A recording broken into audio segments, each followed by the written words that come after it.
अस्सलामुअलैकुम बच्चों, उम्मीद है आप सब ठीक होंगे और आपकी पढ़ाई अच्छे से चल रही होगी। आज हम केमिस्ट्री का और एक टॉपिक डिस्कस करेंगे, दैट इज़ स्टोइकियोमेट्री। तो आइए शुरू करते हैं। स्टोइकियोमेट्री जो कंसेप्ट है ये डील करता है quantitative study of balanced chemical reactions के साथ। Studies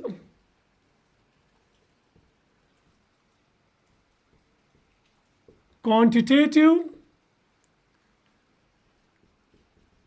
analysis of balanced chemical reactions।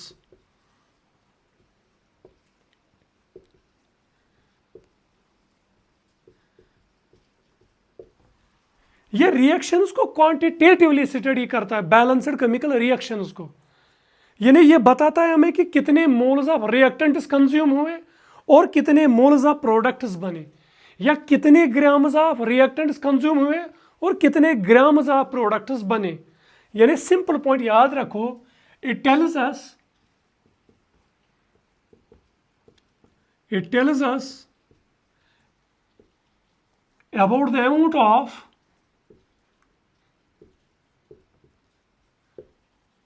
reactants consumed and the amount of products formed।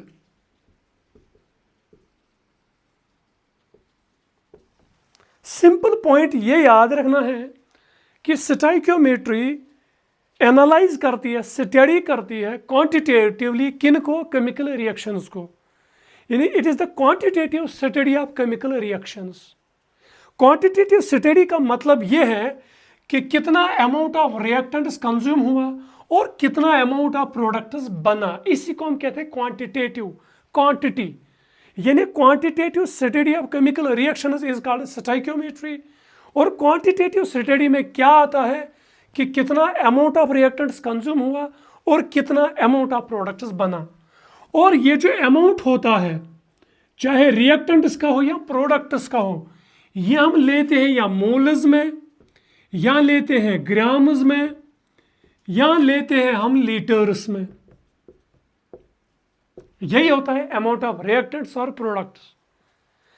Simply हम क्या कहेंगे, पहले हमें बैलेंस्ड केमिकल रिएक्शन चाहिए या balanced chemical equation. For example हम इक्वेशन लेंगे N2 plus thrice H2 gives us twice NH3। इस रिएक्शन का क्या मतलब है?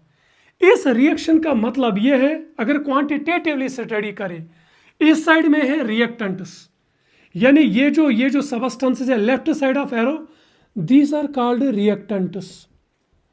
और एरो के राइट साइड में जो सबस्टेंसेस है उनको हम कहते हैं प्रोडक्ट्स। यहां तक आया समझ में? इनकी क्वांटिटेटिव स्टडी को हम कहते हैं स्टोइकियोमेट्री। मगर N2 के आगे क्या है? 1, H2 के आगे क्या है? 3, NH3 के आगे क्या है? 2। ये 1 है यहां पर 3 है और यहां पर 2 है। इनको हम कहते हैं स्टोइकियोमेट्रिक कोफिशिएंट्स। इनको हम कहते हैं स्टोइकियोमेट्रिक कोफिशिएंट्स। ये याद रखना, ये स्टोइकियोमेट्रिक कोफिशिएंट्स हमें इंफॉर्मेशन देते हैं कि कितने मोल्स ऑफ रिएक्टेंट्स कंज्यूम हुए और कितने मोल्स ऑफ प्रोडक्ट्स बने। फॉर एग्जांपल यहां पर 1 mole of N2 gas consume हुआ और साथ में 3 मोल्स ऑफ H2 कंज्यूम हुआ और बने 2 मोल्स ऑफ अमोनिया। समझो चीजों को, 1 मोल N2 and 3 mole H2 consumed, और बने क्या? 2 moles of NH3 are formed. और हम मोल्स को ग्राम्स में भी कन्वर्ट कर सकते हैं और लीटर्स में भी कन्वर्ट कर सकते हैं। तो सिंपली याद रखना यह है कि स्टोइकियोमेट्री डील करता है, ये स्टडी करता है रिएक्शंस को क्वांटिटेटिवली। क्वांटिटेटिव एस्पेक्ट का क्या मतलब है कि कितना अमाउंट ऑफ रिएक्टेंट्स कंज्यूम हुआ और कितना अमाउंट ऑफ प्रोडक्ट्स बना। अमाउंट हम लेते हैं इन रिएक्शंस में, मोल्स में, ग्राम्स में और लीटर्स में। फॉर एग्जाम्पल कोई रिएक्शन है ये N2 + thrice H2 gives twice NH3, इसका मतलब है 1 मोल N2 कंज्यूम हुआ, 3 मोल्स H2 कंज्यूम हुए और 2 मोल्स ऑफ NH3 बने। इस रिएक्शन को हम ऐसे पढ़ते हैं, स्टडी करते हैं। और जब भी हम स्टोइकियोमेट्री से डील करें, केमिकल इक्वेशन जो होती है, केमिकल इक्वेशन जो होनी चाहिए वो हमेशा बैलेंस्ड केमिकल इक्वेशन होनी चाहिए, बैलेंस्ड वो होनी चाहिए। ये पॉइंट याद रखो, यहां तक पहले नोट करो आप।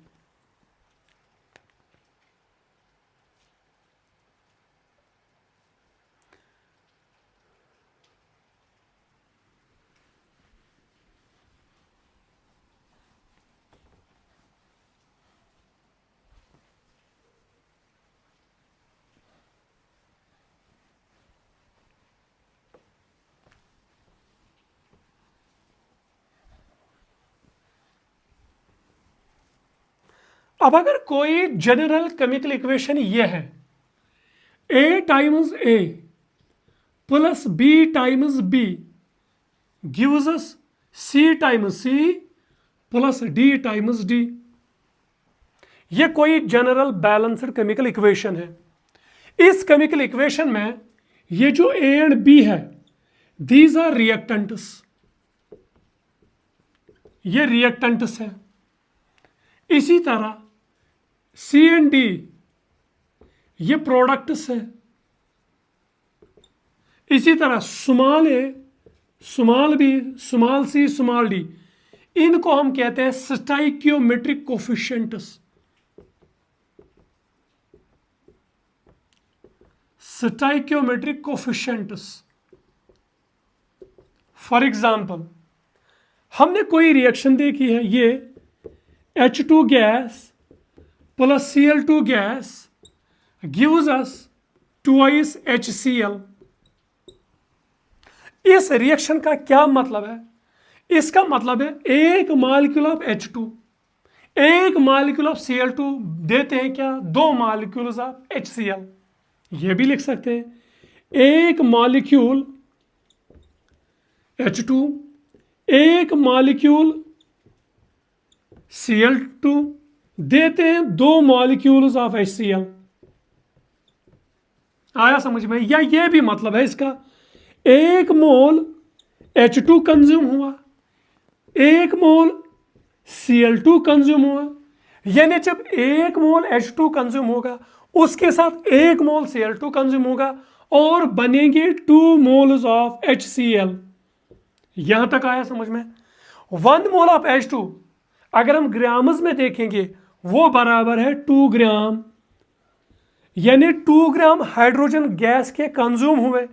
इसी तरह Cl2 का कितना कंज्यूम हुआ? 1 मोल। इसका कितना है मोलर मास? 71 ग्राम। यानी जब 71 ग्राम क्लोरीन गैस के कंज्यूम होते हैं उस वक्त हाइड्रोजन गैस के 2 ग्राम कंज्यूम होते हैं। और बना कितना HCl? HCl बना 36.5 इंटू 2, 2 5 10, 2 13, 73, तो बना 73 ग्राम बना किसका? HCl का। यानी 71 gram plus 2 gram gives 73 gram. Mass can neither be created nor be destroyed.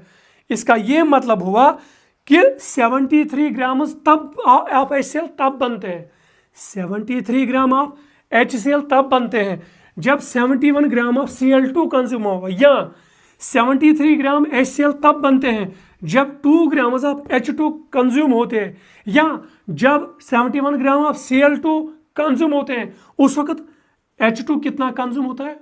2 ग्राम। आया समझ में? इसका यह मतलब भी हुआ कि जब 22.4 लीटर, क्योंकि यह है ना 1 mole of every gas at STP has how much volume? 22.4 litre. जब 22.4 लीटर H2 के कंज्यूम हुए उस वक्त Cl2 के कितने कंज्यूम हुए? ये भी है ना 1 mole. 1 mole of every gas occupies how much volume? 22.4 litre. Mole concept में इसी तरह Cl2 भी कितना है, ये भी है ना 1 मोल, तो इसका भी वॉल्यूम क्या होगा 22.4 लीटर कंज्यूम हुआ। यानी जब 22.4 लीटर्स ऑफ H2 कंज्यूम होते हैं उस वक्त Cl2 भी कितना कंज्यूम होता है 22.4 लीटर। अब ये HCl कितना बना 2 मोल, 1 मोल का ये वॉल्यूम कितना है 22.4 लीटर, तो 2 मोल इसका वॉल्यूम क्या होगा 44.8 लीटर। यानी 44.8 लीटर HCl तब बनते हैं जब Cl2 के कितने लीटर्स कंज्यूम होते हैं 22.4 लीटर, या 44.8 लीटर HCl तब बनता है जब 22.4 लीटर H2 का कंज्यूम होता है। यानी ये जो स्टोइकियोमेट्री है ना, ये हमें अमाउंट ऑफ रिएक्टेड कितना कंज्यूम हुआ या अमाउंट ऑफ प्रोडक्ट कितना बना, अमाउंट ऑफ रिएक्टेड में भी इन मोल्स, अमाउंट ऑफ रिएक्टेड में भी in grams, amount of reacted में भी इन लीटर्स। इसी तरह ये भी मोल्स में, ये भी ग्राम्स में, ये भी लीटर्स में, ये भी मोल्स में, ये भी ग्राम्स में, ये भी लीटर्स में। यहां तक आया समझ में, ये सारा नोट करो।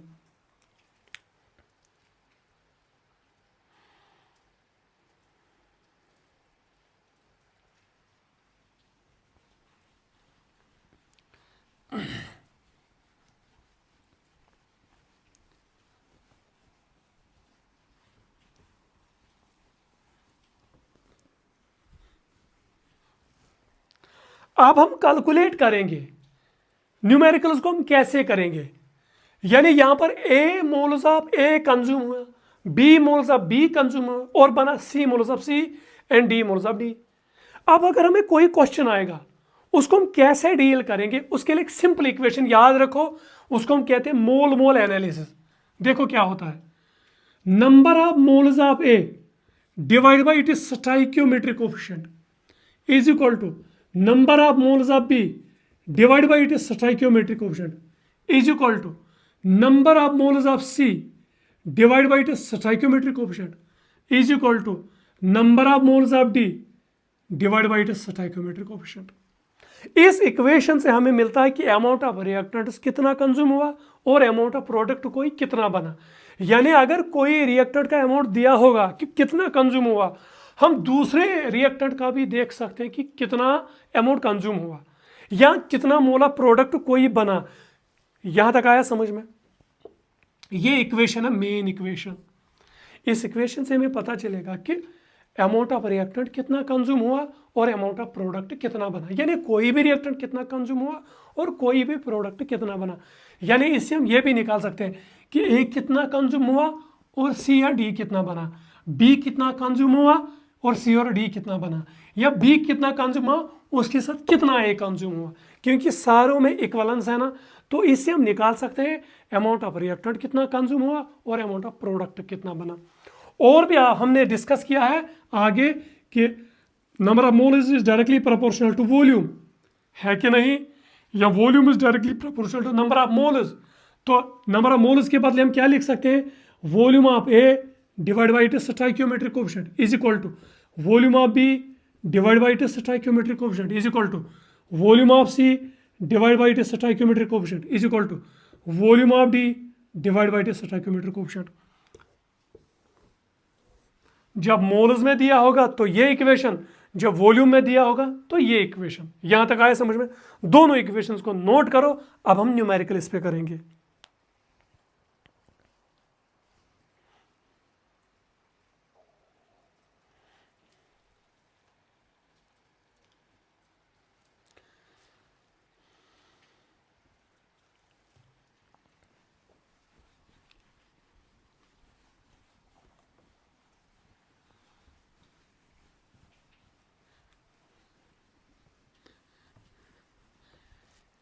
एक एग्जांपल मैं दूंगा। अगर ये कोई रिएक्शन है N2 plus thrice H2 gives us twice NH3, क्योंकि जब भी हमें स्टोइकियोमेट्रिक कैलकुलेट करनी होगी तो केमिकल इक्वेशन बैलेंस्ड होनी चाहिए। अगर हम पहले ही फार्मूला इस पे अप्लाई करेंगे तो ये आएगा number of moles of N2 divide by इसके आगे क्या है stoichiometric coefficient 1 is equal to number of moles of H2 stoichiometric coefficient क्या है 3 is equal to number of moles of NH3 stoichiometric coefficient क्या है 2। यह आया समझ में। इसी तरह अगर दूसरी इक्वेशन होगी, for example H2 plus Cl2 gives us twice HCl. तो यहां पर क्या लगेगी equation, number of moles of H2 divide by इसके आगे क्या है stoichiometric coefficient 1 is equal to number of moles of Cl2, आगे क्या है stoichiometric coefficient 1 is equal to number of moles of HCl, stoichiometric coefficient क्या है 2। यह आया समझ में। और अगर वॉल्यूम दिया होगा volume of H2 divide by 1 is equal to volume of Cl2 divide by 1 is equal to volume of HCl divide by 2। तो क्वेश्चन हम ऐसे करेंगे आगे जाके, तो ये भी नोट करो।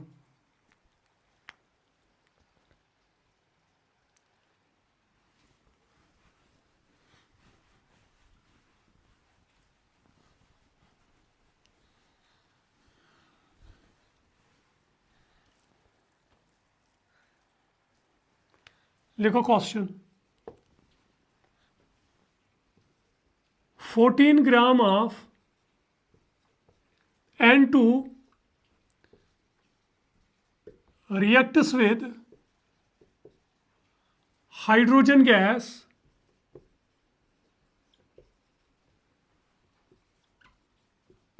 to produce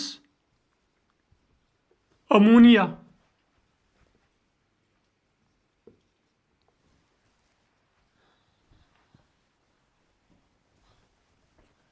H2 to produce NH3.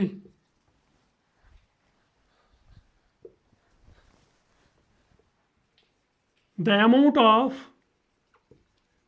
NH3 formed will be A option 14 gram, B option 17 gram, C option 28 gram, D option none. करो करो ये क्वेश्चन जल्दी। 14 ग्राम of N2 reacts with hydrogen gas to produce ammonia. The amount of ammonia formed will be 14 gram, 17 gram, 28 gram, none. जब ऐसे question आते हैं तो पहले क्या काम करो, पहले बैलेंस्ड केमिकल इक्वेशन बनाओ। N2 plus thrice H2 gives us twice NH3। यही है ना। इसका क्या मतलब है, इसका मतलब है जब 1 मोल N2 कंज्यूम हुआ उस वक्त अमोनिया कितना बना, 2 मोल। यही है ना। यह जब 3 मोल्स ऑफ H2 कंज्यूम हुआ तो उस वक्त अमोनिया कितना बना, 2 मोल। या जब 3 मोल H2 कंज्यूम हुआ उस वक्त नाइट्रोजन कितना कंज्यूम हुआ, 1 मोल। हमें खाली इंफॉर्मेशन है नाइट्रोजन की और बताना है हमें अमोनिया कितना बना, यानी हमें इसकी इंफॉर्मेशन अभी ज़रूरत नहीं है। तो जब 1 मोल N2 कंज्यूम हुआ तो उस वक्त अमोनिया कितना बना, 2 मोल। 1 मोल N2 का मास कितना है, 28 ग्राम। यह आया समझ में। इसका मतलब है जब 28 ग्राम किसका कंज्यूम होगा, नाइट्रोजन का, उस वक्त अमोनिया कितना बनेगा, अमोनिया कितना बनेगा, अमोनिया का मोलर मास है 17 ग्राम। यही है ना। यहाँ पर है ना 2 मोल्स, तो 2 मोल्स ऑफ अमोनिया का मास क्या है, 34 ग्राम। यही आया समझ में। 1 mole of ammonia is equal to 17 gram, 2 moles of ammonia is equal to 34 gram. यानी जब 28 ग्राम नाइट्रोजन कंज्यूम हुआ उस वक्त जो अमोनिया बना वो कितना है, 34 ग्राम। यानी 1 mole of nitrogen gas is 28 gram, 2 moles of ammonia is 34 ग्राम। अब जब ये कितना कंज्यूम होगा, 14 ग्राम, उसका हाफ, 1 मोल का हाफ यानी 28 ग्राम का हाफ कितना है, 14 ग्राम। तब ये भी बनेगा ना हाफ, तब ये भी बने ना 1 मोल, तो 1 मोल का मास कितना है, 17 ग्राम। आया समझ में। यानी जब नाइट्रोजन 14 ग्राम कंज्यूम हो गए, आया समझ में, तब अमोनिया कितना बनेगा, 17 ग्राम। यानी जिस वक्त 1 मोल नाइट्रोजन कंज्यूम हुआ था उस वक्त अमोनिया बना था 2 मोल। 1 mole of nitrogen gas is 28 gram, 2 moles of ammonia is 34 ग्राम। जब 28 ग्राम नाइट्रोजन के कंज्यूम हुए उस वक्त 34 ग्राम किसके बने, अमोनिया के। जब 28 ग्राम कंज्यूम हुए, अब जब इसका हाफ कंज्यूम हुआ 14 ग्राम, यानी 28 ग्राम का हाफ क्या है 14 ग्राम, तो 34 ग्राम का भी बनेगा ना हाफ, वो क्या है 17 ग्राम। तो यहाँ कोई ऑप्शन है, ये ऑप्शन है 17 ग्राम आंसर। तो इसको ऐसे भी कर सकते हैं। अब हम फार्मूला से भी इसको करेंगे, पहले ये नोट करो।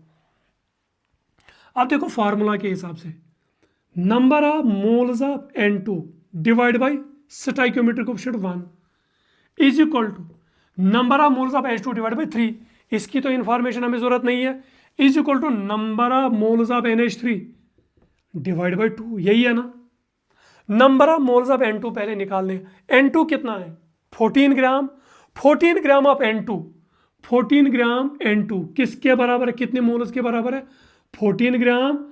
N2 का मोलर मास क्या है 28 ग्राम, यह किसके बराबर आएगा 0.5 मोल, यानी 14 ग्राम ऑफ नाइट्रोजन इज 0.5 मोल, यानी number of moles of N2 किसके बराबर है 0.5 mole, divide by 1 is equal to number of moles of NH3 तो निकालने हैं, number of moles of NH3 divide by क्या है 2, यह आया समझ में।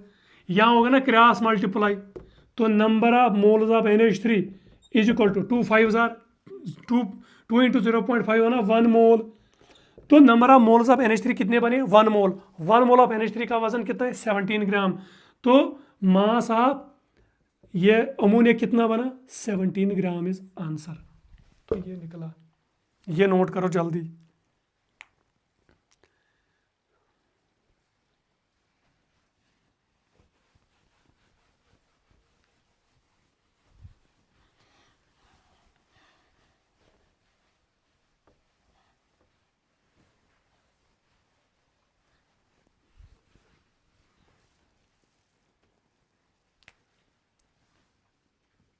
ट्वेल्व ग्राम ऑफ मैग्नीशियम, इसका मोलर मास है 24 या atomic mass,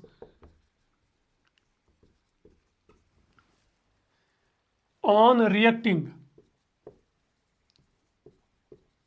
completely with an acid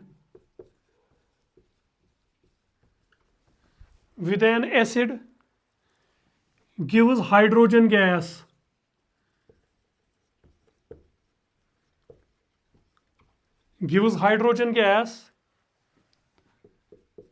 the volume of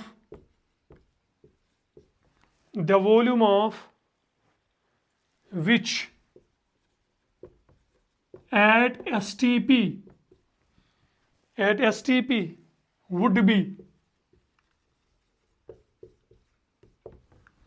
A option 22.4 liter, B option 11.2 liter, C option 44.8 liter, D option 6.1 litre. जल्दी करो।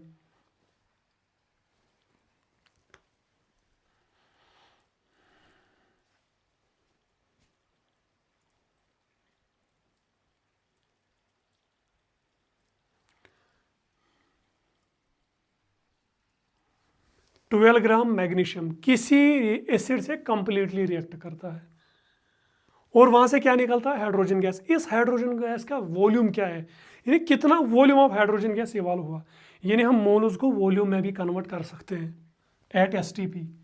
एसटीपी पे एक मोल ऑफ गैस कितना होता है 1 mole of gas at STP, 1 mole gas at STP is equal to 22.4 litre mole concept.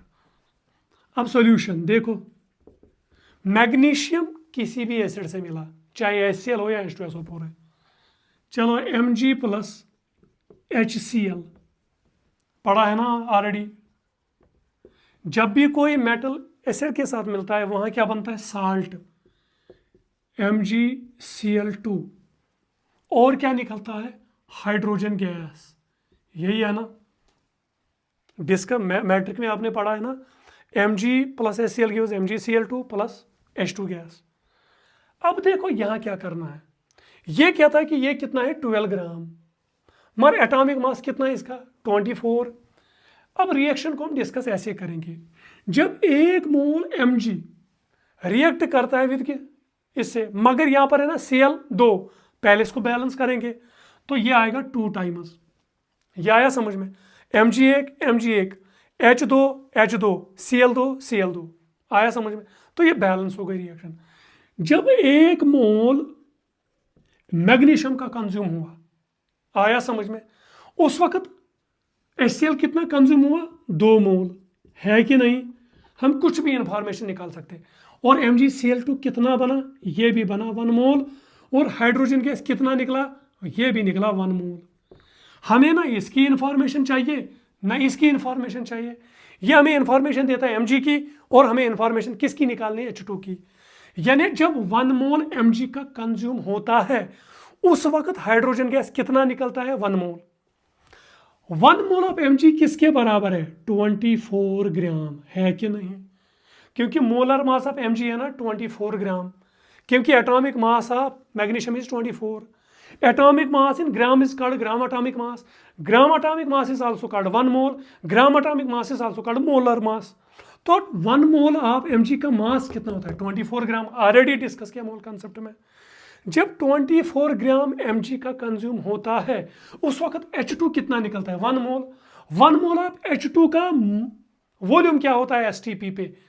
1 mole of H2 at STP is equal to 22.4 litre, है कि नहीं? क्या यहां पर 24 ग्राम कंज्यूम हुए इस रिएक्शन में? नो। कितना हुआ? 12 ग्राम ऑफ Mg। हम कहते हैं नॉर्मली जब 24 ग्राम Mg के कंज्यूम हुए, वॉल्यूम ऑफ H2 कितना रिलीज हुआ? 22.4 लीटर। मगर क्वेश्चन में क्या दिया है? 12 ग्राम। किसका? मैग्नीशियम का। यानी 24 ग्राम पे निकला कितना वॉल्यूम हाइड्रोजन का? 22.4 लीटर।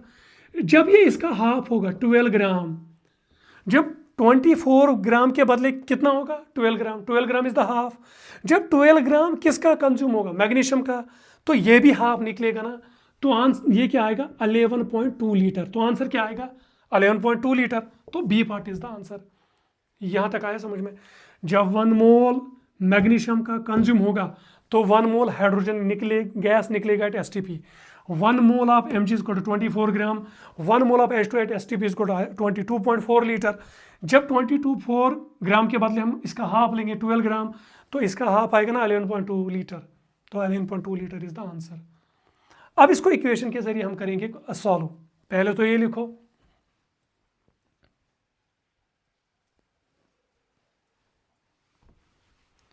अब देखो हम इसको इक्वेशन लगाएंगे। Number of moles of Mg divide by इसको आगे क्या है 1 is equal to number of moles of H2 divide by आगे क्या है 1, है कि नहीं? अब हमें देखना है 12 ग्राम ऑफ Mg कितने मोल्स के बराबर है। 12 ग्राम डिवाइड बाई इसका मोलर मास क्या है? 24 ग्राम। ये क्या निकलेगा? 0.5 मोल, यही निकलेगा ना। तो number of moles of Mg किसके बराबर है? 0.5 mole divide by 1 is equal to number of moles of H2 divide by 1। तो number of moles of H2 किसके बराबर निकले? Number of moles of H2 evolve is equal to 0.5 mole. 1 mole of every gas is 22.4 litre. अच्छा volume of H2 किसके बराबर आएगा eight STP? 0.5 into 22.4 litre, वो निकलेगा बराबर 11.2 लीटर आंसर। ऐसे भी निकलेगा, इसको नोट करो।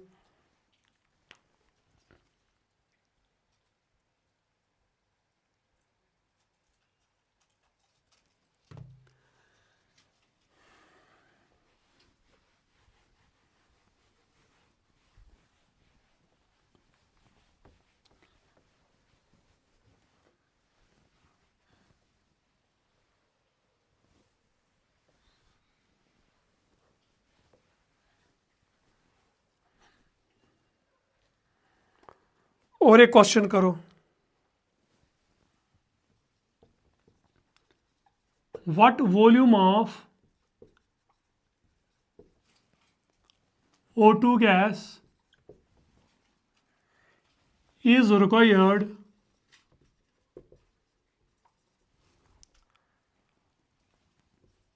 to burn 1 liter of propane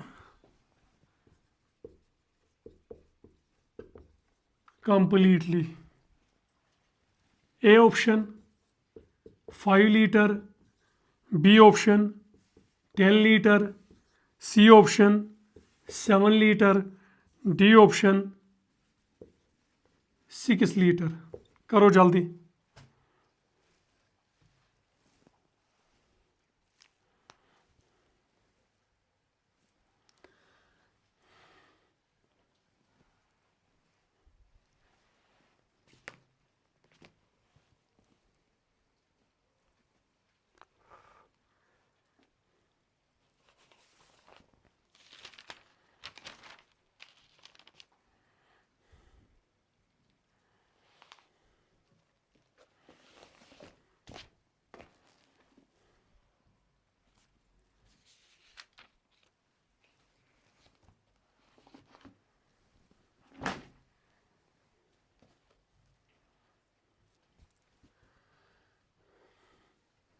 अच्छा, सोल्यूशन। पहले आप बैलेंस्ड केमिकल इक्वेशन बनाओगे। What volume of O2 gas is required to burn 1 litre of propane.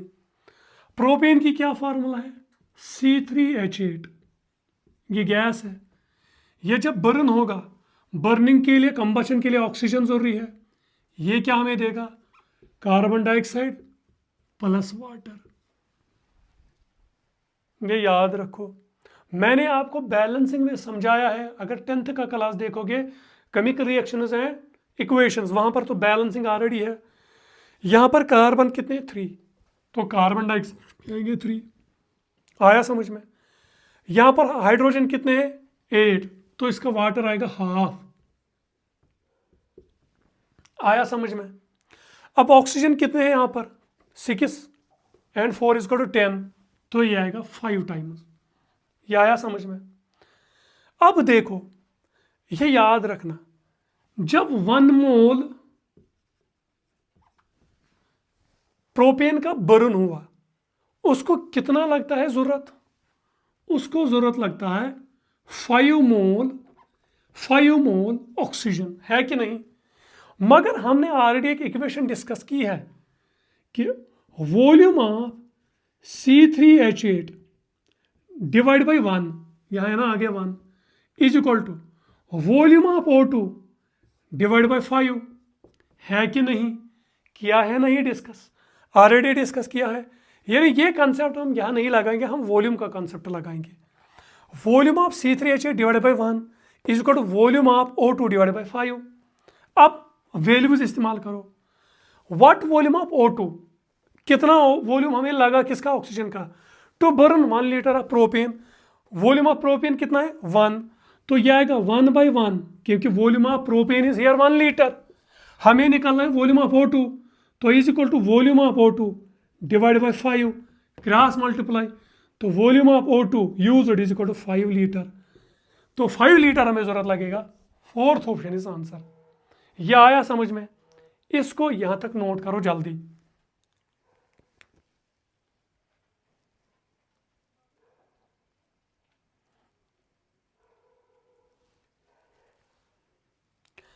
इस स्टोइकियोमेट्री में और एक क्वेश्चन आता है जो मैक्सिमम टाइम अब आता है पिछले 3-4 सालों से, नीट में भी और जेई एडवांस्ड में भी, तो वो है percentage purity.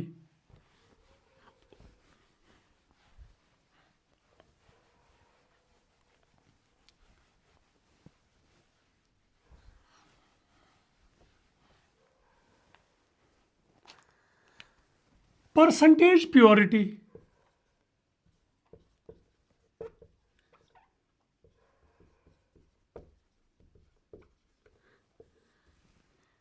Most important concept है। परसेंटेज प्योरिटी के जब क्वेश्चन आते हैं स्टोइकियोमेट्री में, खाली एक फॉर्मूला आपको याद रखनी है। परसेंट प्योरिटी यानी परसेंटेज इज इक्वल टू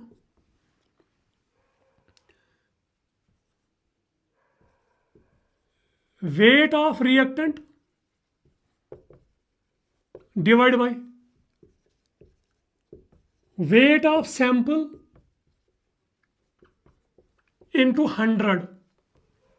ये याद रखना, जब भी परसेंटेज प्योरिटी आएगी, कोई सैंपल हमारे पास होगा, ये हमारे पास कोई सैंपल है, इस सैंपल में कुछ इंप्योरिटी है, आया समझ में।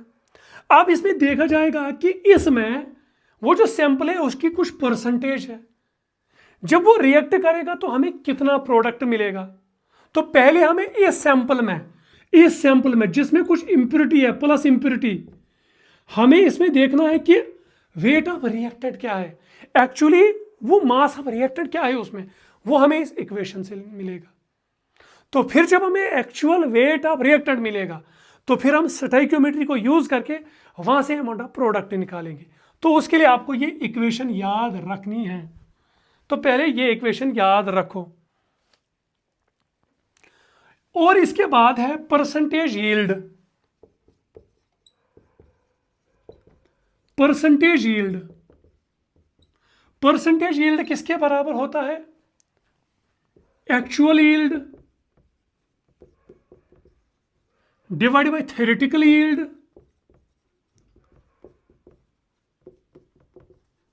इनटू 100। हमें एक रिएक्शन दी जाएगी, उसमें बोला जाएगा कि हमें इतना प्रोडक्ट मिला। आप देखो उस रिएक्शन में इस प्रोडक्ट की यील्ड क्या है, परसेंटेज यील्ड।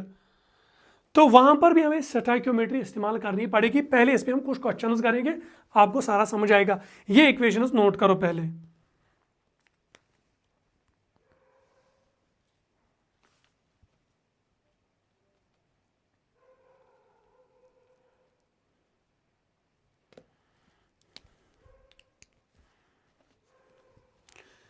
ये जो क्वेश्चन है ये नीट में आया है 2022 में। Find the volume of CO2 released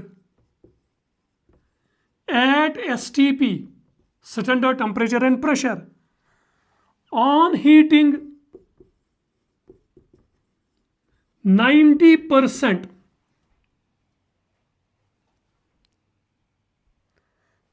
pure 200 gram CaCO3। यानी जो CaCO3 है उसकी प्योरिटी कितनी है, 90%। यानी उसमें कुछ इंप्योरिटी भी है, 10% इंप्योरिटी है। यानी ये जो 200 ग्राम CaCO3 है, इसमें 200 ग्राम CaCO3 नहीं है, इसमें कुछ इंप्योरिटी है। अब हमें देखना है कि वेट ऑफ रिएक्टेंट कितना है, यानी कितना अमाउंट रियल में इसमें है, यानी कितना वेट है CaCO3 का इस 200 ग्राम में। अभी तो सैंपल है हमारे पास 200 ग्राम, मगर 200 ग्राम में कुछ ग्राम है ना इंप्योरिटी भी। तो अब हमें 200 ग्राम 90% में देखना में वेट ऑफ रिएक्टेंट पहले कितना है। तो पहले ये इक्वेशन यूज करो। परसेंटेज कितनी है, 90%। सो 90 इज इक्वल टू, हमें क्या निकालना है, वेट ऑफ रिएक्टेंट यानी CaCO3 divide by weight of sample कितना है 200 ग्राम इंटू 100। ये आया समझ में, ये और ये कैंसल, ये और ये कैंसल, मल्टीप्लाई। तो वेट ऑफ CaCO3 किसके बराबर आया, 180 ग्राम। यहां तक आया समझ में। तो हमें कितना मिला, वेट ऑफ CaCO3 180 ग्राम। यहां तक नोट करो पहले, ये नोट करो।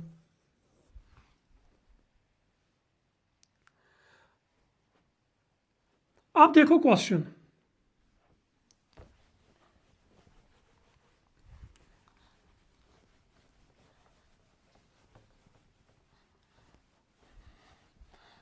देखो कैल्शियम कार्बोनेट को हमने हीट किया, हमें क्या मिला, कैल्शियम ऑक्साइड प्लस CO2, है कि नहीं। इसका मतलब है जब हमारे पास ये 1 मोल होगा तो ये कितना निकलेगा कार्बन डाइऑक्साइड, ये भी निकलेगा ना 1 मोल। यही कहते हैं ना, find the volume of carbon dioxide released at STP on heating 90%। 90% calcium carbonate का वजन कितना है, मास कितना है 180 ग्राम है उसमें। जब ये 1 मोल होगा ये कितना मिलेगा हमें 1 मोल। यहां तक आया समझ में। अब जब हम इस पे करेंगे अप्लाई ये equation, 180 gram of calcium carbonate किसके बराबर है? 180 gram of calcium carbonate is equal to number of moles, वो आएगा 1.8 मोल, है कि नहीं? तो 180 gram of calcium carbonate is 180 mole. अब वो इक्वेशन करेंगे, number of moles of calcium carbonate divide by 1 is equal to number of moles of carbon dioxide divide by 1, यही आएगा ना। Number of moles of calcium carbonate कितना निकला 1.8 divide by 1 is equal to number of moles of carbon dioxide divide by 1। तो number of moles of carbon dioxide किसके बराबर हमें मिला 1.8 मोल। तो number of moles of carbon dioxide is equal to 1 mole. 1 mole of is equal to 1.8 mole, sorry 1.8 mole, यही निकला ना। देखो number of moles of calcium carbonate कितना निकला, कितना यूज हुआ 1.8 मोल। तो इसके बदले 1.8 mole divide by 1 is equal to number of moles of carbon dioxide release divide by 1, क्योंकि आगे 1 है स्टोइकियोमेट्रिक ऑप्शन। तो number of moles of carbon dioxide कितना निकला 1.8 मोल। यह आया समझ में। 1 मोल का वॉल्यूम कितना होता है 22.4, तो इतने मोल उसका क्या होगा। So volume of CO2 release is equal to 1.8 into 22.4 litre. वो किसके बराबर आएगा 1.8 इंटू 22.4, वो आएगा आंसर इसका 40.32 लीटर इज द आंसर। करो जल्दी।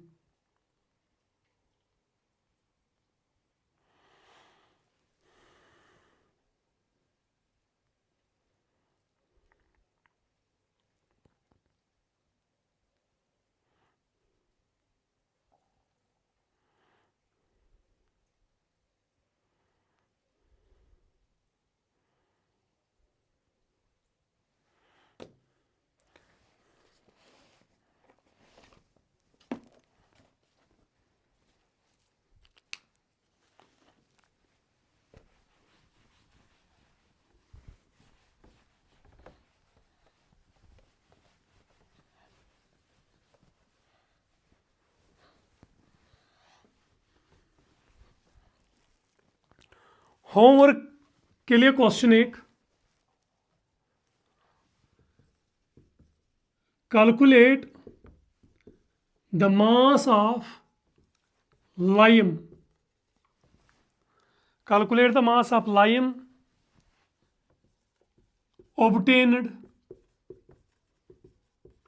obtained by heating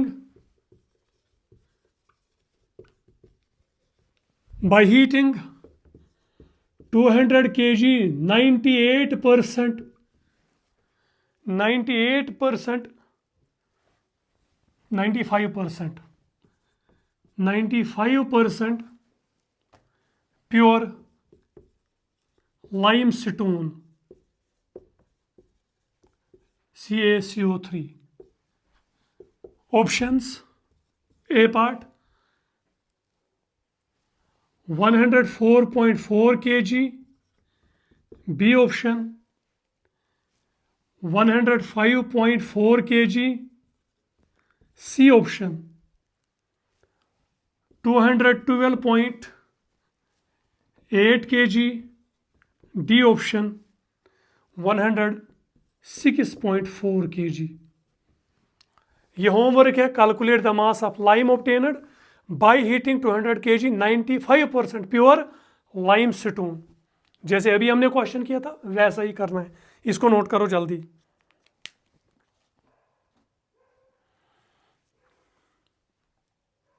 कौन सी इक्वेशन लगेगी, percentage of sample is equal to weight of reactant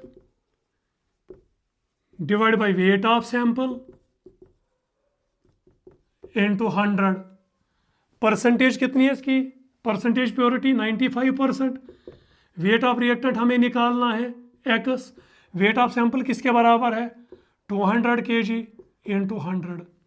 पहले ये करो, फिर आप इक्वेशन लगा CaCO3 gives us CaO plus CO2, यही इक्वेशन।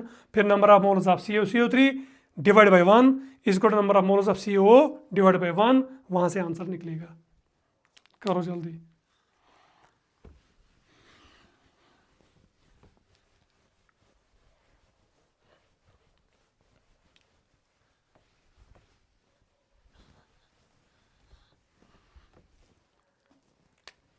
परसेंटेज यील्ड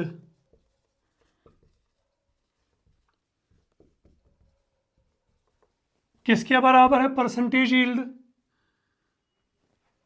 वो बराबर है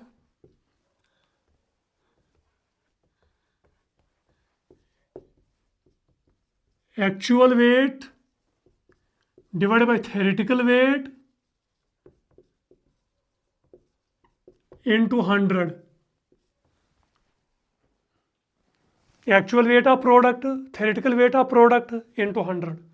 इस पे क्वेश्चन करेंगे, वहां से सारा समझ आएगा।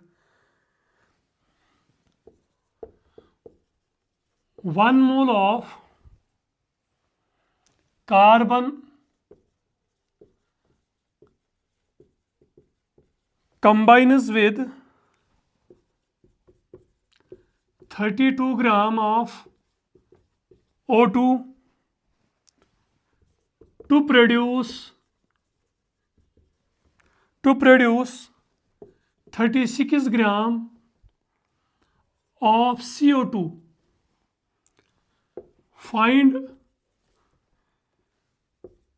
the percent yield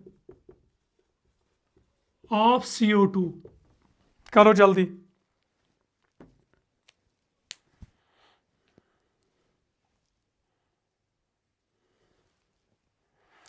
ये भी स्टोइकियोमेट्री से सॉल्व होगा। Solution C plus O2 gives us CO2, यही है ना।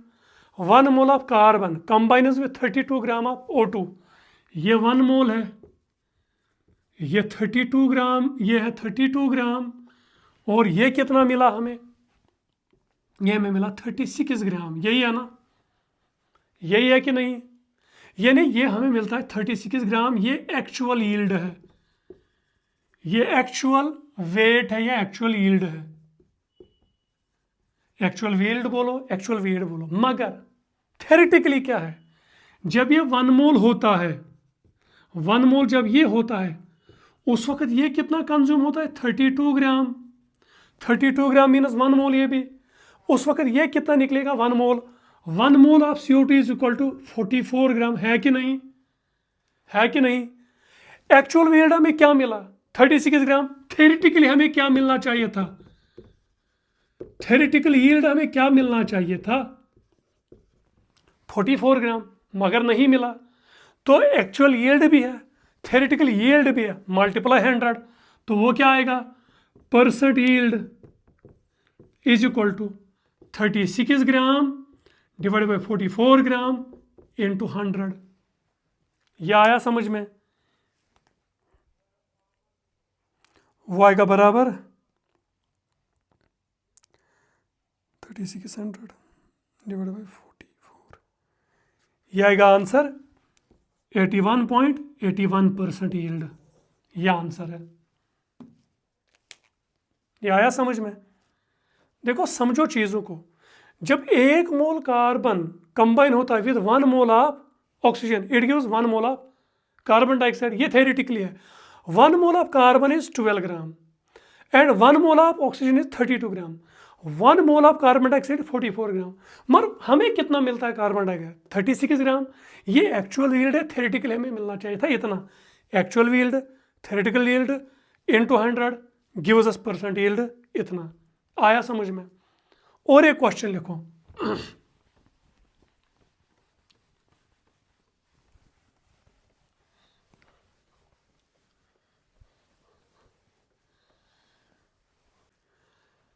Question 14 gram of N2 reacts with 3 gram of H2 and gives 12 gram of NH3, find the percent yield of NH3। करो ये question.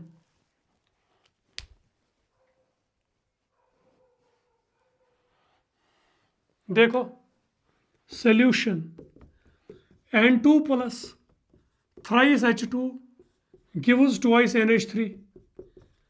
जब ये 1 मोल होगा तब ये 3 मोल कंज्यूम होते हैं और ये बनते हैं 2 मोल।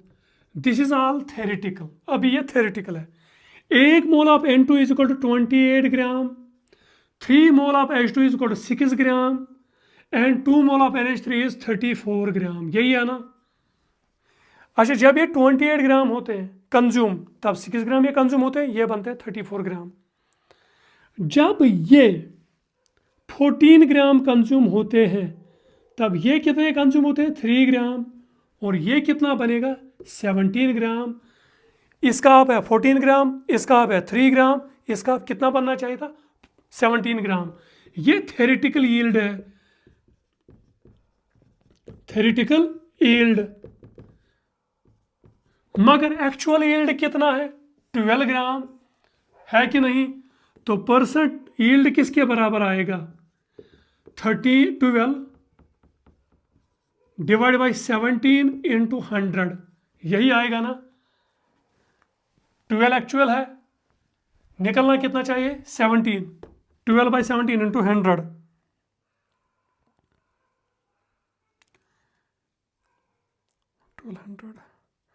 डिवाइड बाई 17, तो इट इज 70.5% यील्ड। यह आया समझ में, यहां तक नोट करो।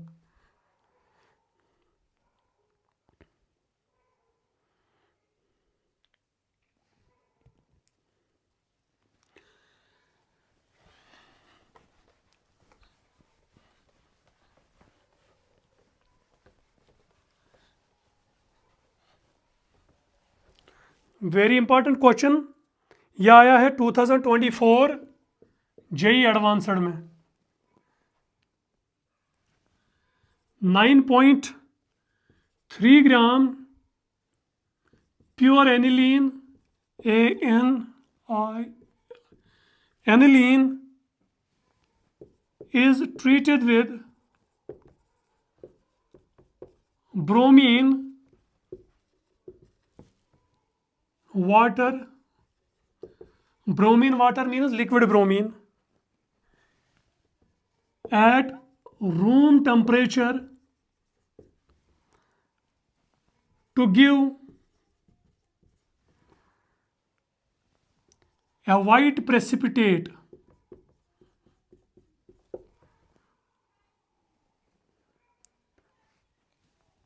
of product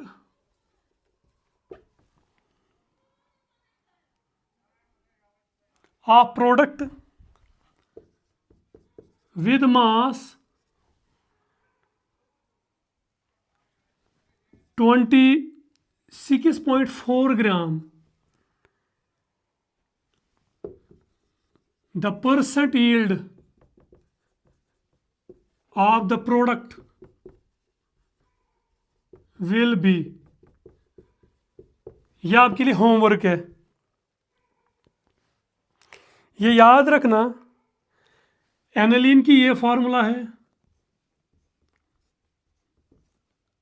ये एनिलीन है, इसको आप ब्रोमीन से करो रिएक्ट, Br2 से करो रिएक्ट, ये आपको एक वाइट प्रेसिपिटेट देगा। ये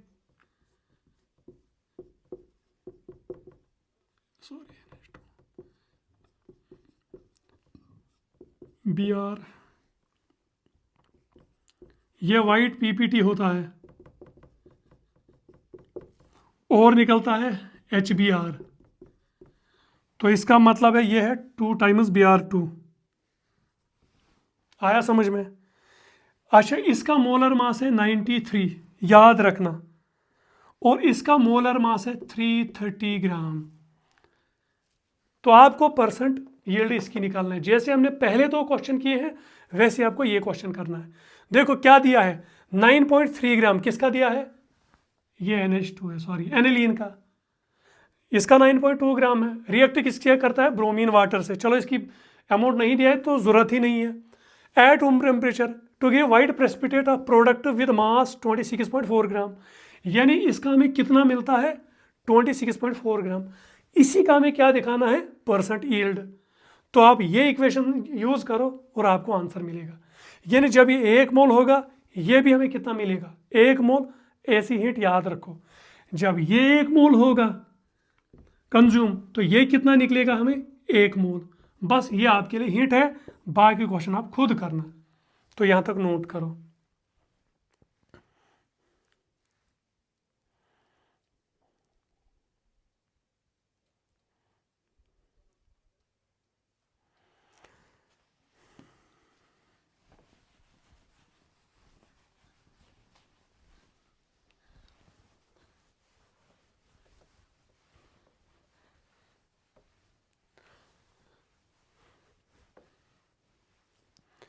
अब हमें लास्ट टॉपिक इस चैप्टर का डिस्कस करना है, that is limiting reagent. Limiting reagent, देखो लिमिटिंग रिएजेंट क्या है? ये ऐसा रिएक्टेंट होता है जो डिसाइड करता है अमाउंट ऑफ प्रोडक्ट का। Reactant which decides the amount of product formed.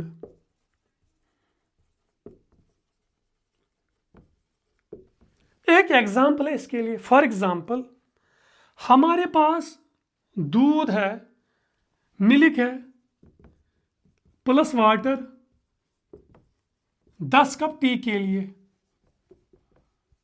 मगर हमारे पास शुगर है खाली 3 कप्स के लिए। देखो हमारे पास मिल्क और वाटर है 10 कप टी बनाने के लिए, मगर हमारे पास शुगर है खाली 3 कप्स के लिए। अब हम टोटल चाय कितनी बना सकते हैं? कितने कप्स? हमारे पास 3 कप के लिए शुगर है तो हम खाली 3 कप ही बना सकते हैं। इसका मतलब है शुगर सारा पहले ही कंज्यूम होगा, ये बाकी बचेगा, हम खाली 3 कप चाय बना सकते हैं। इसका मतलब ये शुगर जो है ना 3 कप का, it is limiting reagent. Limiting reagent that limits the amount of product formed. And इस शुगर ने, 3 कप ऑफ शुगर ने डिसाइड किया कि कितनी चाय बनेगी। तो कितनी चाय बनेगी? खाली 3 कप।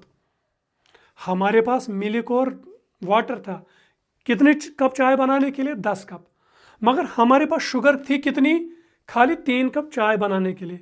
हम अब कितनी चाय टोटल बना सकते हैं? खाली 3 कप बना सकते हैं। यानी ये सारा कंज्यूम होगा, है कि नहीं? ये बचेगा, मगर ये क्या होगा? कंज्यूम। अब हम खाली 3 कप ही चाय बनाएंगे। तो अमाउंट ऑफ शुगर ने क्या किया? Limit amount of product, amount of T formed. तो ये जो शुगर है it is a limiting reagent. अब लिमिटिंग रिएजेंट क्या क्या होता है? हम कैसे डिसाइड करेंगे लिमिटिंग रिएजेंट? जिस रिएक्टेंट का अगर कोई रिएक्शन हुई, A times A plus B times B gives us product, ये कोई प्रोडक्ट हुआ। मगर जब भी लिमिटिंग रिएजेंट का कॉन्सेप्ट आएगा, दोनों या सारे रिएक्टर्स की इंफॉर्मेशन दी होगी। यह हिंट याद रखो, हिंट याद रखो। जब भी आपको क्वेश्चन दिया जाएगा लिमिटिंग रिएजेंट का, वहां पर the amount of every reactant will be given। ये याद रखना, जितने भी रिएक्टेंट उस रिएक्शन में होंगे उन सब रिएक्टेंट्स का अमाउंट दिया होगा। उसको आप कन्वर्ट करो मोल्स में। यहां तक आया समझ में? सपोज ये रिएक्टेंट है, ये रिएक्टेंट है, इसके भी मोल्स दिए हैं, इसके भी मोल्स दिए हैं। Number of moles of A divide by A, और इसके क्या आएगा? Is equal to number of moles of B divide by B. अभी हमने पढ़ा है ना। मगर लिमिटिंग रिएजेंट के लिए याद रखना, अगर number of moles of A divide by A and number of moles of B divide by B, इन दोनों में जिसका रेशो कम आएगा एमंग द टू, यानी इन दोनों में से जिसका रेशो सबसे कम आएगा, amount of number of moles of reactant to the stoichiometric coefficient, जिसका सबसे कम आएगा वही लिमिटिंग रिएजेंट है। तो limiting reagent LR, limiting reagent क्या कौन होता है कि जिस रिएक्टेंट का number of moles to stoichiometric coefficient कम होगा वही लिमिटिंग रिएजेंट है। यह पॉइंट याद रखो कि जिस रिएक्टेंट का number of moles to stoichiometric coefficient का कम होगा, रेशो कम होगा, वही क्या है, वही लिमिटिंग रिएजेंट है। जिस रिएक्टेंट का number of moles to stoichiometric coefficient ratio कम होगा वही क्या है, लिमिटिंग रिएजेंट। इसके मोल्स दिए हैं, इसके भी मोल्स दिए हैं, divide by A divide by B, इन दोनों में से जिसका ये रेशो कम आएगा, number of moles to stoichiometric कम आएगा, वही क्या है, लिमिटिंग रिएजेंट, और वही डिसाइड करता है प्रोडक्ट कौन बनेगा। ये आया समझ में? इस पे हम क्वेश्चन करेंगे, पहले ये नोट करो।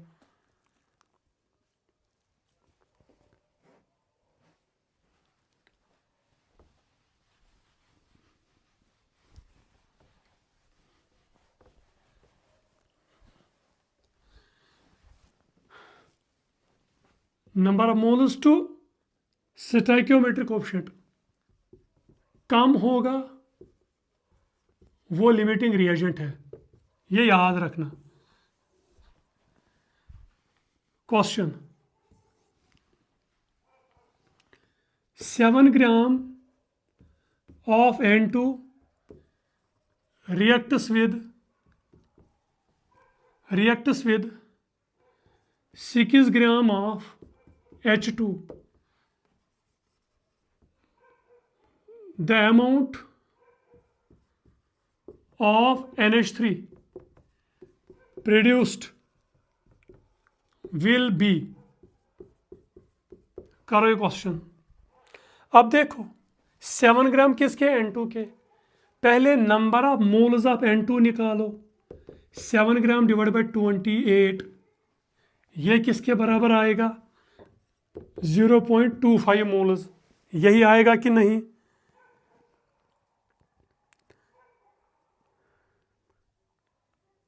अच्छा, number of moles of H2 हमारे पास कितना है, 6 gram divide by 2 is equal to 3 moles, यही है ना, है कि नहीं, क्योंकि हमारे पास हाइड्रोजन कितना है, 6 ग्राम, इसका मोलर मास क्या है, 2।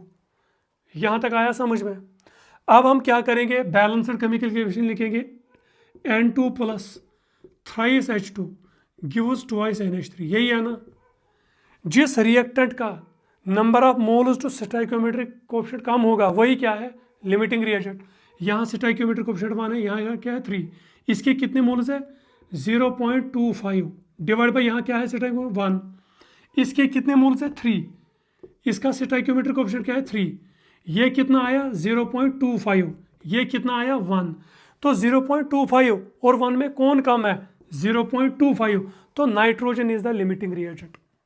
और समझो चीज़ों को, इधर हमारे पास number of moles of N2 कितने हैं 0.25, number of moles of H2 कितने हैं 3 मोल, तो ये अगर 1 मोल, अब इधर यहाँ पर क्या है स्टोइकियोमेट्रिक कोएफिशिएंट 1, तो इसके मोल्स कितने हैं 0.25 डिवाइड बाई स्टोइकियोमेट्रिक कोएफिशिएंट, इसके कितने मोल्स हैं 3, इसका क्या है स्टोइकियोमेट्रिक कोएफिशिएंट 3, ये कितना निकलेगा 0.25, ये कितना निकलेगा 1, 0.25 और 1 में कौन कम है 0.25, तो जिसका n बाई स्टोइकियोमेट्रिक कोएफिशिएंट कम होगा रिएक्टेंट का, वही क्या है लिमिटिंग रिएजेंट। तो लिमिटिंग रिएजेंट क्या है, लिमिटिंग रिएजेंट यहाँ पर क्या है N2, तो यही करेगा ना डिसाइड अमाउंट ऑफ प्रोडक्ट।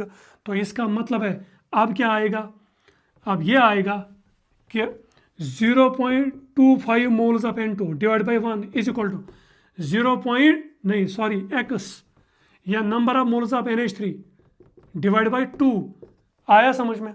अब कितना अमोनिया मिलेगा, इसको क्रॉस मल्टीप्लाई होगा, number of moles of ammonia produced is equal to 2 5 यानी 0.50 मोल्स आंसर। आया समझ में? यानी क्या करोगे, number of moles of N2 divide by 1, क्योंकि यही है ना ये limiting reagent, number of moles of NH3 divide by 2, यहाँ पर क्रॉस मल्टीप्लाई तो इतना बना। आया समझ में? तो अगर वॉल्यूम निकालना होगा वॉल्यूम ऑफ NH3 वो आएगा 11.2 लीटर, क्योंकि ये है ना हाफ मोल, तो ये आया। अगर मास निकालना होगा यानी मास ऑफ NH3 कितना प्रोड्यूस है यानी वेट ऑफ NH3 वो आएगा 0.5 NH3, वो किसके बराबर आएगा 17 डिवाइड बाई 2 टू 8,008.5 ग्राम। तो हमें मोल्स भी मिले, हमें इसका वॉल्यूम भी मिला, हमें इसका मास भी मिला।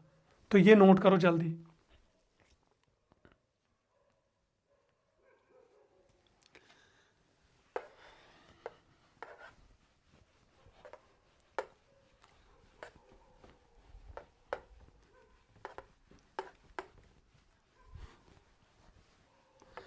लिखो और एक question.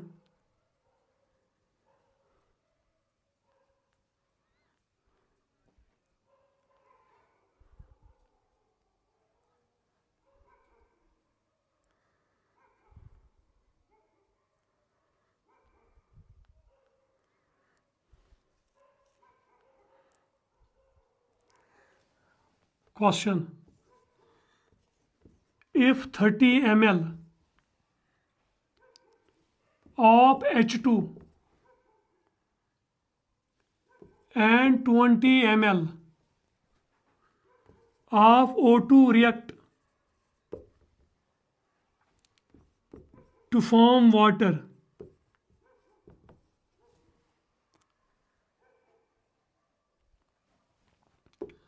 what is the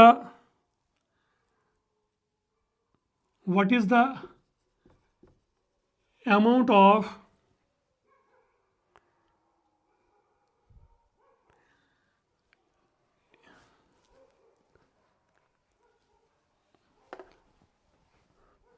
what is left at the end of reaction if 30 ml of H2 reacts with 20 ml of O2, अच्छा, to form water, what is left at the end of the reaction? करो ये जल्दी। A option 10 ml H2, B option 5 ml H2, C option 10 ml O2, D option 5 ml O2। जल्दी करो ये question.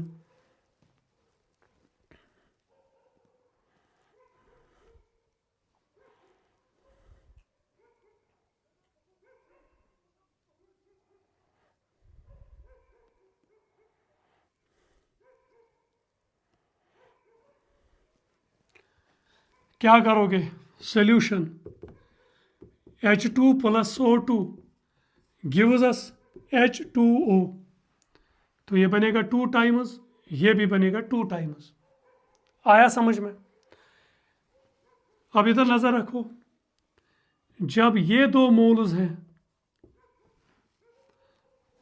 इधर ये 2 moles हैं, तब ये कितने कंज्यूम होते हैं? 1 मोल। यही है ना? ये तो आम जनरल रिएक्शन है, मगर हमें दोनों रिएक्टेंट के क्या दिए हैं? अमाउंट। जब दोनों रिएक्टेंट के अमाउंट दिए जाते हैं, इसका मतलब है किसका कंसेप्ट लगेगा? लिमिटिंग रिएजेंट का कंसेप्ट लगेगा। अब यहां नजर रखो, यह हमारे पास कितने ml है? 30 ml। ये कितने ml है हमारे पास? 20 ml। यह आया समझ में? अब देखो, अब इनको हम पहले कन्वर्ट करेंगे मोल्स में, है कि नहीं? देखो, जब इसको मोल्स में हम कन्वर्ट करेंगे, ये क्या आएगा? या ऐसे भी लिख सकते हैं, पहले हम इसमें से निकालेंगे लिमिटिंग रिएजेंट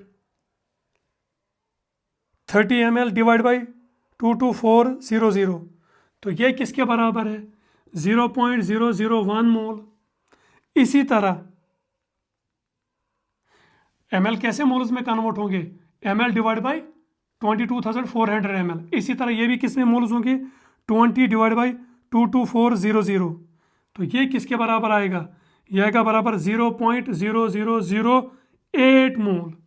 आया समझ में? अब इधर नजर रखो, हाइड्रोजन के कितने मोल्स हैं हमारे पास? 0.001 मोल। ऑक्सीजन के कितने मोल्स हैं हमारे पास? 0.008 मोल। क्योंकि जब हम नंबर ऑफ मोल्स करते हैं ना कैलकुलेट, वो given volume in ml divide by 22400 ml, यही है ना? जब हमने ये इक्वेशन अप्लाई की तो हमारे पास 30 ml ऑफ H2 कितने मोल्स के बराबर है? 0.001 मोल। और O2 के कितने मोल है हमारे पास? 0.008 मोल। अब इसमें हमें देखना है लिमिटिंग रिएजेंट क्या है। लिमिटिंग रिएजेंट यहाँ पर कौन है? 0.001, इसका स्टोइकियोमेट्रिक कोएफिशिएंट क्या है? 2। यहाँ पर कौन है? अच्छा, यहाँ पर क्या है? 0.008, इसका क्या है स्टोइकियोमेट्रिक कोएफिशिएंट? 1। तो ये किसके बराबर आएगा? 0.0008। और ये किसके बराबर आएगा? 0.0005। यही आएगा ना? ये 0.0005 है, ये 0.008 है। इनमें से कौन कम है? इनमें से कम ये है। तो ये लिमिटिंग रिएजेंट है। तो hydrogen is here limiting reagent, है कि नहीं? अच्छा, जब हाइड्रोजन यहाँ लिमिटिंग रिएजेंट है, इधर नजर रखो, जब इसके 30 ml होंगे कंज्यूम, अब इधर नजर रखो, हम क्या करेंगे? Volume of H2, volume of H2 क्या हुआ? कंज्यूम। अच्छा, यहां नजर रखना, जब ये 2 ml होंगे कंज्यूम, उस वक्त ये कितना होगा? 1 ml। जब ये 30 ml होंगे कंज्यूम, ये कितना होगा फिर? 15 ml। इधर नजर रखो, समझो चीजों को। इधर जब ये 2 ml या 2 मॉलिक्यूल्स कंज्यूम होते हैं, ये कितना होगा? 1 ml। जब ये 30 ml कंज्यूम होगा, ये कितना होगा? खाली 15 ml। यहाँ पर कितना बचेगा? 5 ml। तो 5 ml is the answer, 5 ml O2। समझो चीज़ों को। इधर इधर इधर पहले हमने लिमिटिंग रिएजेंट निकालना है। इन दो में से लिमिटिंग रिएजेंट कौन है? इन दो में से लिमिटिंग रिएजेंट हाइड्रोजन गैस है। यहाँ तक आया समझ में? क्यों? क्योंकि 30 ml H2 इज 0.01 मोल, 0.001 मोल। इसी तरह 20 ml ऑफ O2 इज 0.008 मोल। अब हमें दिखाना है इसमें लिमिटिंग रिएजेंट कौन है। Number of moles divide by stoichiometric coefficient. इसके मोल्स कितने हैं? 0.001। इसका स्टोइकियोमेट्रिक कोएफिशिएंट क्या है? 2। ये किसके बराबर आएगा? 0.005। इसके कितने मोल्स हैं हमारे पास? 0.008।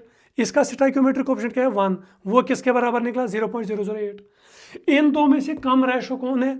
0.005। तो ये है ना लिमिटिंग रिएजेंट।